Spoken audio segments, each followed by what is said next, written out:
open the video. Hi, I'm Aimee Cornwell. This is where I live. No, it's not a big deal. Like, I mean, it's really fun. So we're just going to answer some questions that are about tattoos. And they're all about tattoos, aren't they? Yeah, pretty much. So they're all about tattoos. Kim is going to just read them out, basically. So, first question by Nina Minder. I would like to know which is the best way to place a stencil on a round area, for example, like a bracelet. Okay, what I would do is I would get a Sharpie in a light colour, so like a light yellow or a light green, and I would just really roughly sketch all the way around the edge, just so you can just, you know, you got the marking there, and then I would place a stencil around like that. I mean, personally, I would freehand the whole thing probably. Maybe just practice doing that kind of thing. Right. Second question from the same person is, in which case do you use bug pins needles? I use bug pin needles for like, usually for most of my tattoos I use a 15 bug pin round shader by the Cheyenne Hawk. I just use it to pack colour in, but to be honest, I think I use most things for most things now. I can just get away with anything, but I use bug pins like with every tattoo, because I think you can just get it. Yeah, you can just pack the colour, or with black and grey you can just make it way smoother. So just use them. So, second question is from Joshua James Erickson. Your tattooing made a gigantic change in style a couple of years ago. What prompted this and why? A few years ago I moved up north because I started going out with this guy, John Anderton, and he is a really amazing teacher. And he kind of, when I first got there, I was kind of mainly doing traditional stuff. I wasn't very focused on my technique at all.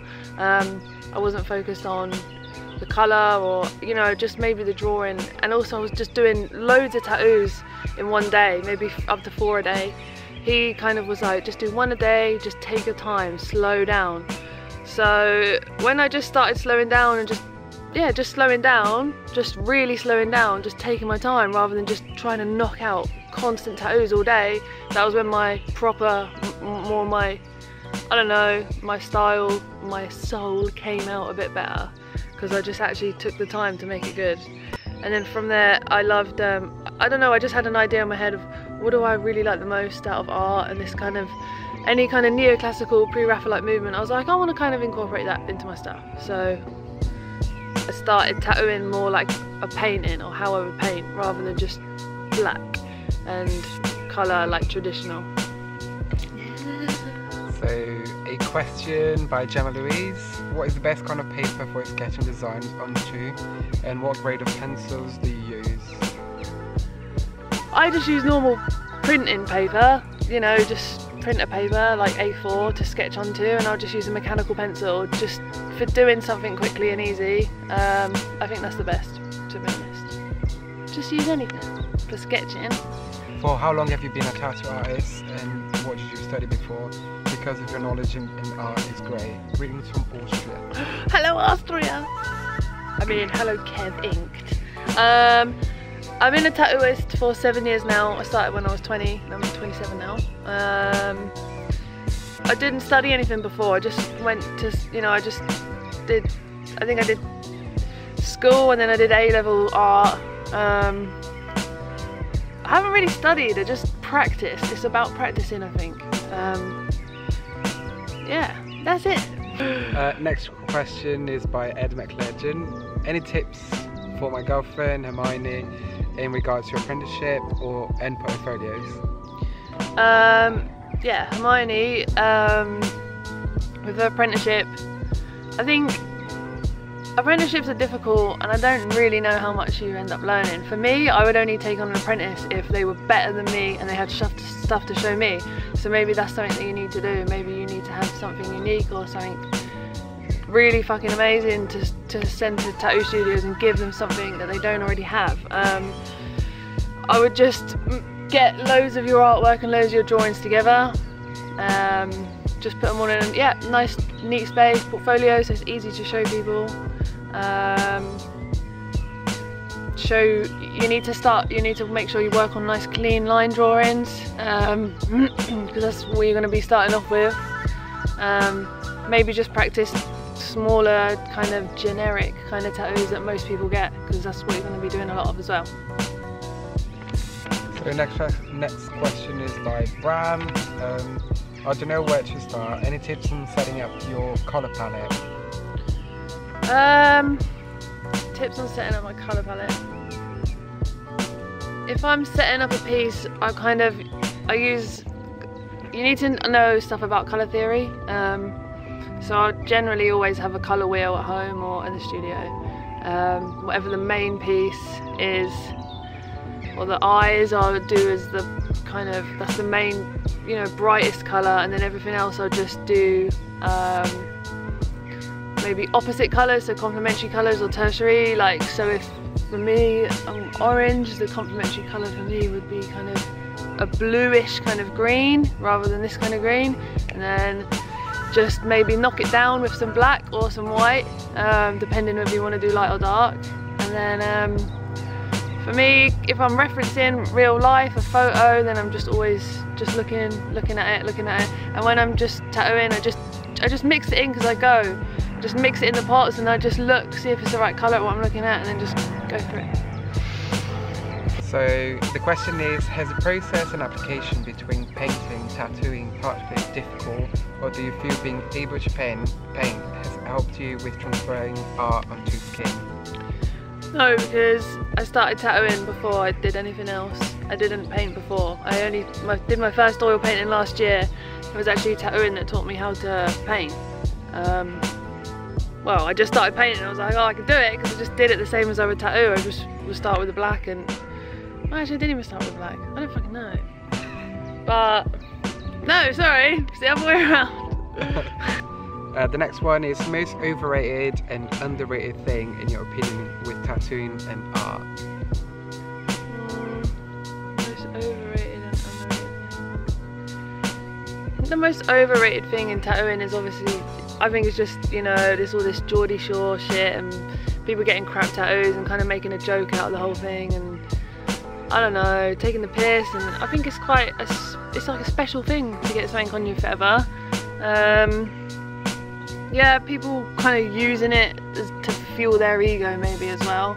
And I guess the most underrated thing is, like, there's so many artists that no one knows about, doing just amazing work, but also like the time they put into it. It's like their whole life experience is going into the pieces, and a lot of people don't appreciate that or even know that or give a shit, something like that. And then next question is most valuable lesson you learned with tattooing. Most valuable lesson I learned with tattooing is definitely just my freedom, having freedom. When you tattoo, you're self-employed, and then I've worked in loads of shops before I just started only doing it by myself. But before that, even then, I still have a certain amount of freedom artistically, and then it's just been building up. So I think that's the main thing, is that freedom. Yeah, kind of boring. Yeah. Questions by Hermione Holly Finch. How old were you when you began learning how to tattoo? I was 20 when I started tattooing, and now I'm 27. How old were you when you got your first tattoo? I was 18 actually. My dad's a tattooist, and he was always like, no, you're not getting it until you're 18. Or I might have been nearly 18, but we were just like, it doesn't matter, it's like a month. And then her last question is, has your father ever tattooed you? Yep, my dad's tattooed me quite a few times. He did, the first one was this rose, and well, actually that wasn't the first one. I got some shit writing, which he tried to tell me not to get, but then I was like, fuck you, I just want to get it, and I got it, and I got that lasered. So that was the first real one. And then, should I even show these? Yeah. Yeah. Here's the other, sorry Kim. This lady, it's like a Sailor Jerry design. And then this swallow. And they're my favourites. Next question is by Mind Baby. When you were just starting out tattooing, say maybe a year in, what was one of the biggest challenges you faced? Whether it has to do with your technique or anything else really. I'm my first tattooer myself. I think the biggest, like lining, I always found lining tattoos to be really difficult. And then just making a realistic goal for yourself, doing a tattoo that's small enough for you to finish in a good amount of time. When you've like, sometimes there's so many things to think about and you just get so frustrated if you've got to sit there for 6 hours and you don't know what you're doing. You need to really prepare all the way, I think. Next question is by Definitely the Name. He asks, did you complete a traditional tattoo apprenticeship? If so, under who? No, I didn't. Well, I didn't have an apprenticeship under anybody.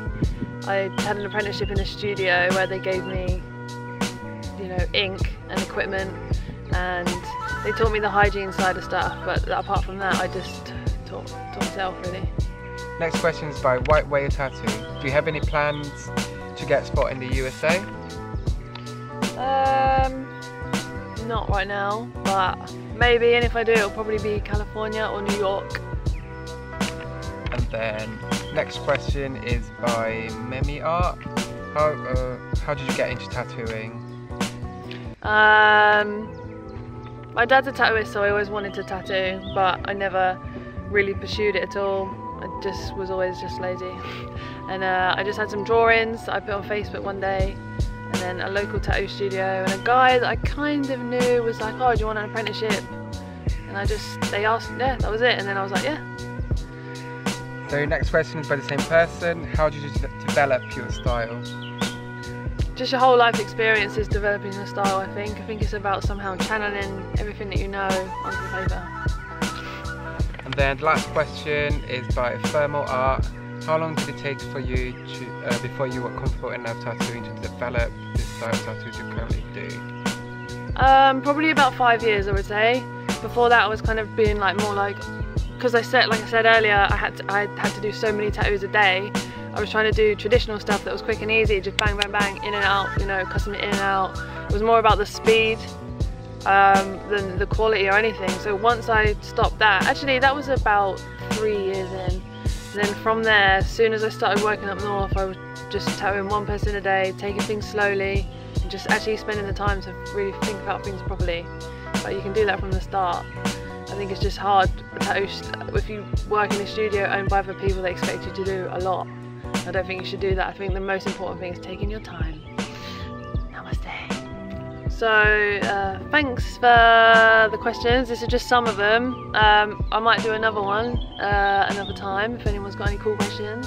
So this is the first video and we gotta do some more.